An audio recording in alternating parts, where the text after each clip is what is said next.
Okay, this is what I remember.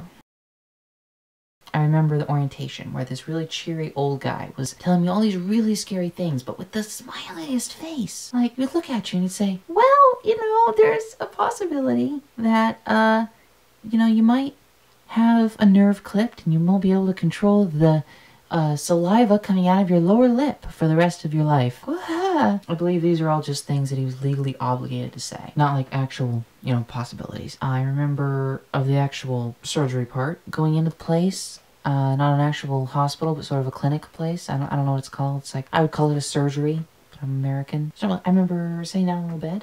It's not exactly a bed, it was more of a dentist chair. I remember the nurse lady rubbing my hand right here with something.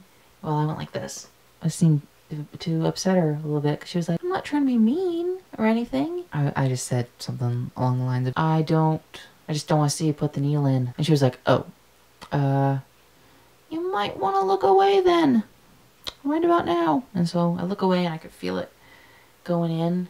I saw a little drip thing start. And then the chair doctor comes in, which is the same guy from orientation, which I thought was pretty great. I thought there was going to be like a different guy. But no, he comes in and I say, hi, you. Because even drugged up, I'm still me. And he comes over, just smiles and comes over and stands there looking at me. And then next thing I remember, I'm awake. And I think the first thing I ask is, am I okay? And I was like, oh yeah, you're fine, you're fine. And emboldened by this information, I give everyone in the room a huge thumbs up.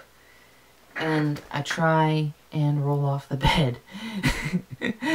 Because even though I'm drugged up, I'm still me. Yeah, this pretty much surprised everyone, that rolling off the bed thing. And the rest is just scenes. I remember a wheelchair leaning on Dad, which is really helpful because Dad's like this big guy. And he's the guy you want if you're gonna have to lean on somebody coming out of a place. Most definitely. He's very big. He's like a big guy.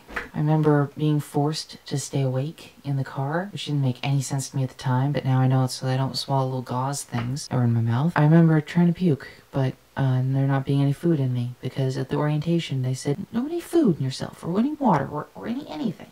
Which was sound. That was very sound advice. I remember being in the car. I remember being in the house. I have no idea how I got there. I was sitting on the couch, and not feeling super great, but just sort of drifting in and out of consciousness. I remember there being a lot of bloody gauze. I know, sorry, ick. But there was a lot of that. After that, I remember pretty clearly. The worst part of the whole thing, actually, has been the recovery part. The surgery, I wasn't even there. I don't remember it. They have some good medicine nowadays. You don't remember a thing, which is good. And I don't remember a thing from the surgery. I just remember the doctor and the nurses just staring at me, kind of like this. And then I remember being awake afterwards, and that's it. I wouldn't recommend that you have your teeth removed just like recreationally, but if it's an important like medical thing that you have to do, yeah, you should probably get done. And also get the good painkillers. They really help. And also sedation. Really, I'm in favor of sedation. Like, remarkably in favor of sedation. Bye.